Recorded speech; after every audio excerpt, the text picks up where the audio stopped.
Latasha Ward, Turner, who is present via Zoom, and she's filed a competing petition. Good morning. Lee Oscar Ward Jr., Mary Ward's oldest son. And Morning. Lee Ward III, applying for conservatorship for my grandmother. okay, so I did give the court investigators report. Did everybody see that? Yes, Your Honor. Yes, Your Honor. All right, so that report is dated March 13 of this year, and basically it's asking that the court continue the matter because the court investigator needs more time to do further investigation, given the fact that there are these competing petitions. And in addition to that, there was a tentative ruling that was issued, Mr. Ward, I don't know if you saw that had several items that still needed to be cleared before we could even move forward on your petition, your mutual petition. I did not see that. Okay, we'll give you a copy of it. The initial report from the investigator. Oh, you didn't see the report? No, ma'am. Oh, I've not received anything in the mail or phone call and tried to, seek contact, but nothing as of yet. No calls returned, no letters, no information. Your Honor, we just received it, I think, within the last couple of days, and it was emailed to us. So okay. I believe it's probably still in the mail. And so they mail it and they can't email it. Do you have email addresses that you provided to the court investigators? I can forward it on. Okay. I can get the email, yeah. All right.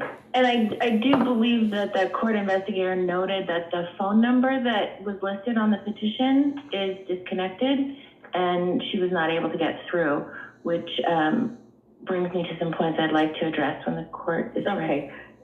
So, Counsel Selleck, will you then forward a copy of the report on to Mr. Ward? Mm-hmm. Mr. Ward? Okay. All right. Sure. Thank you. I appreciate that.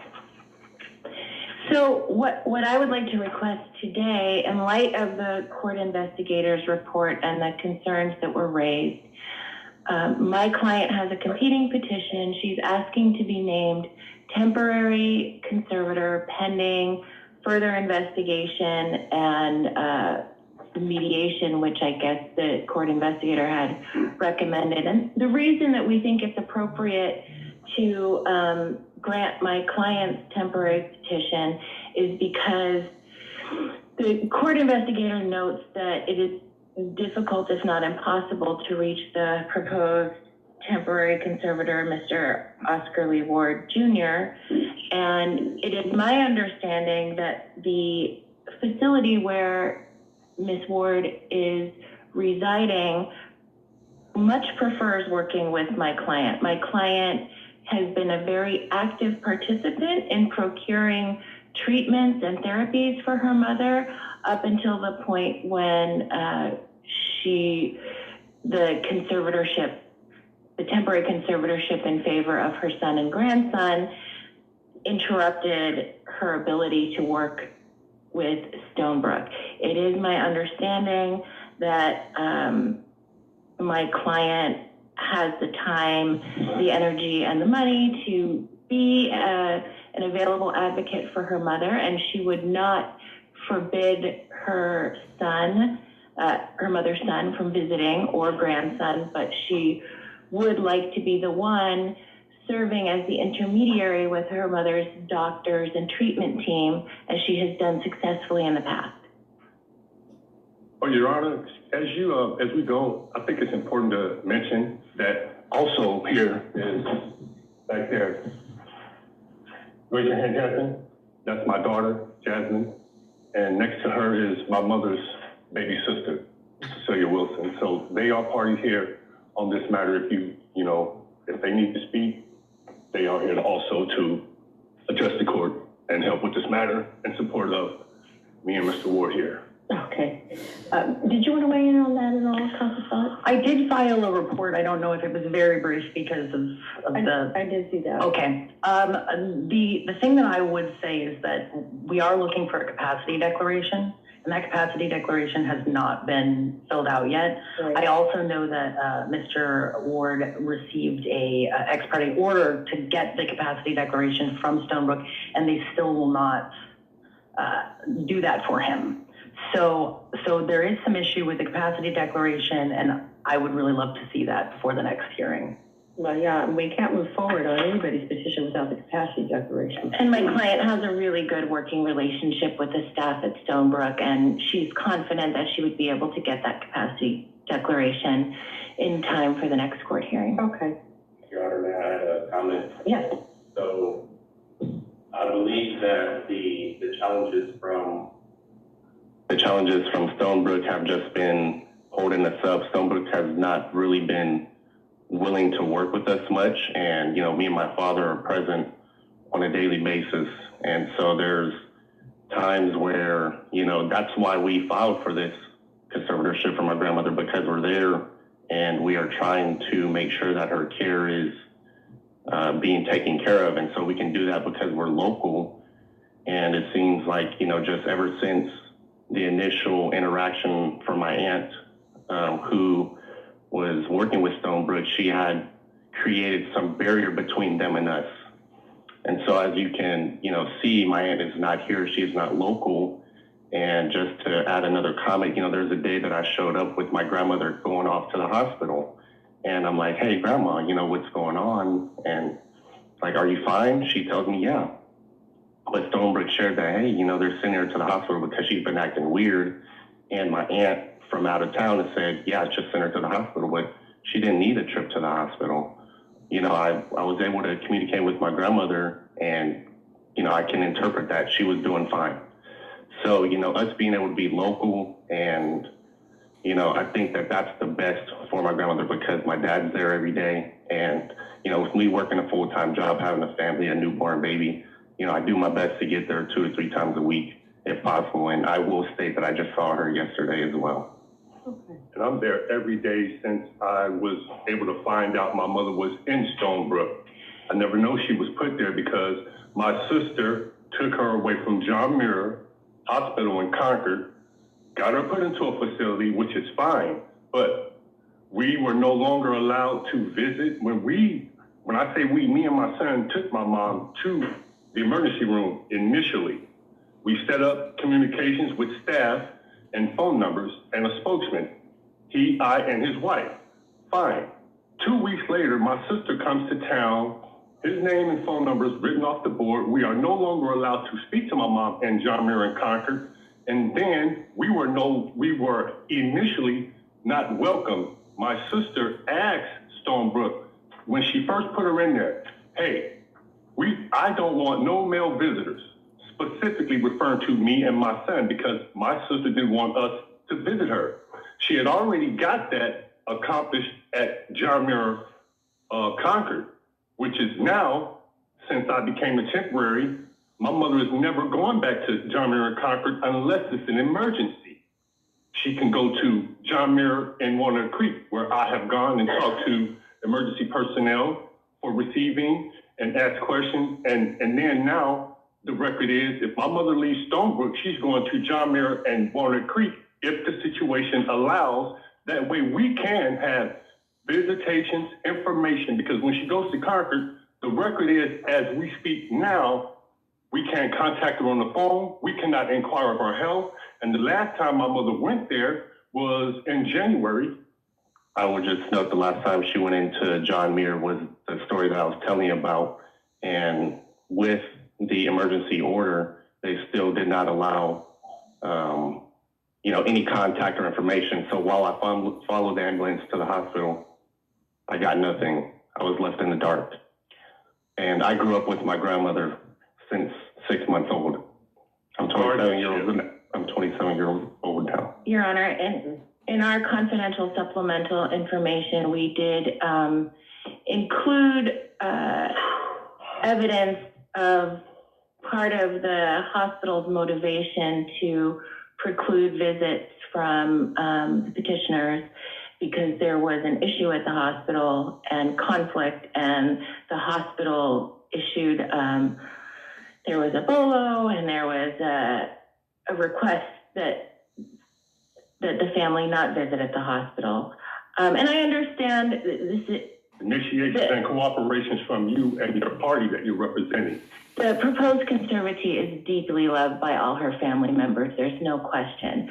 But the issue is right now, my client has an attorney. I can help my client get all the information required in front of the court. My client does have a good working relationship with staff at Stonebrook. We have an order precluding any moves without a court order, and there are no obstacles to visitation. I do think that there's an issue at Stonebrook. I believe Mr. Ward is correct that he's there every day. It is my client's understanding and belief that Mr. Ward is living in his car at the Stonebrook facility, which may be the source of some of the tension between the staff. That's Okay. a false allegation. Mr. Ward, did you get a copy of the tentative ruling? A copy of the what? The tentative ruling? The tentative No, ruling. we did not receive any copies. Okay, let me have Deputy Montoya give you a copy of that so that you can see all the things that still need to be done before we can even move forward on your petition. And as my sister wants to, do this, for the past 25 years, she has not It's spent, like 2 pages too, Deputy Montoya, did you notice? Okay, thank you. she has not spent a 7 consecutive day period of time in California, in Contra Costa County specifically, in the past 25 years. She moved away long ago, and she's been gone ever since. She's only been back in 25 years 4 times. And each time it was less than 7 days. She would visit my mom for maybe 2 or 3 days, maybe 4, and then they have a little disagreement or whatever you want to call it. But either way it goes down, Latasha's leaving because my mom is asking her to leave. They're not getting along. That was just the history. Your Honor, She's never been here. may I ask, while we're on record here, if we can at least get some sort of point of view from my aunt, my grandmother's sister?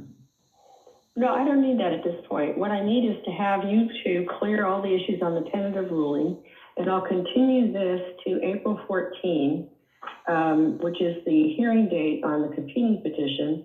And hopefully by then, the court investigator will have done everything that the court investigator needs to do their final report. Mr. Ward Jr., you do have to contact the court investigator because apparently they were unable to contact you. I spoke with her, Leanne Baskin, and I was able to have a conversation with my dad, and he's been reaching out. I've actually reached out to her after I spoke with her as well, and I have not heard anything back, and he has not heard anything back from her. I have a phone that I You can do have show her proof. contact info. I have her contact information. We You spoke. need to pursue that because she does have to have an interview with Mr. Ward. My phone records will show you that I've attempted to call her back in February 17th, very specifically, but it was a Thursday. She was on her way out of the country. And then when she come back, I still never got a call. Okay, so be like a dog with a bone. Just keep calling. Oh yeah, I'm trying to do it. It would be helpful to have Mr. Ward's phone number. 925-369-8224. Thank you, Mr. Ward. And I just wanted to say that this is the court investigator's report, and I'm handing it to you now. And was that mailed out to the address listed on file? I don't know. It should be my home address. More likely than not. Okay. Would Your Honor consider appointing my client as temporary conservator pending the next hearing? We did submit an ex parte application last month. It was denied pending hearing. I want to hold off because I really need more information from the court investigator. Would I be able to request that ours get extended? Because we do have an actual emergency order that's active pending this hearing. Yours doesn't expire yet. Doesn't it expire in September? Okay. Is my understanding? I just want to be clear. I might have. I have to review the paperwork. Yeah, your temporary order will be in effect Okay. pending the next court date. Yeah. I think, overall, just, to say that what we're applying for here is for the best interest of my grandmother. And, I believe that as long as I have involvement with my dad, I'm doing what's in the best interest of my grandmother and her care and her well-being. And while there were some things that were in the ex parte that my aunt filed, it didn't make sense. We're not trying to move my grandmother. She needs to be in a 24/7 care facility because that's what's best for her. Okay, good. I'm glad you realized that. Thank you. Okay. Is it possible to have my client be a contact person with Stonebrook or get? She can get information from Stonebrook, but she cannot make decisions with Stonebrook. So if she would like to call and ask for updates, that is totally fine. Okay. That's what she's been doing.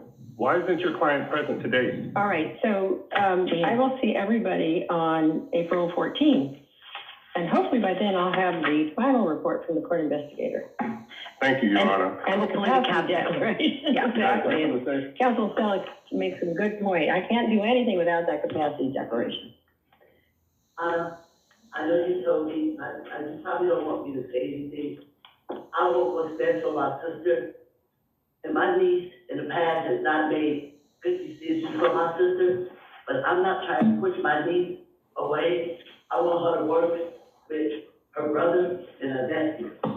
Why can't they work together? Well, and that's, They're willing to work. that might be an option, is the three of you be co-conservators. That should be a part. Yeah, something to think about. This all the faith is they should have all the faith. Uh-huh. They should be fit together, and that's what my sister would want. Well, that's a good point.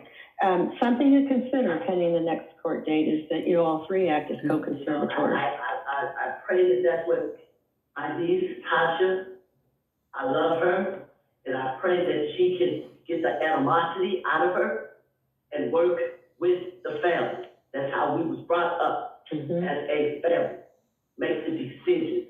I am the oldest now that my sister is sick. She's oldest in the number, but I'm the oldest for the family. Yeah. And we are a close family. And this don't make no sense. Work together. And I have always been the member of the family to support every member of the family. That's right. All my brothers, my sisters, my mom, my aunts, my cousins, there's about 30 of us, and they all know, call Uncle Lee or don't call Uncle Lee, because it will get handled.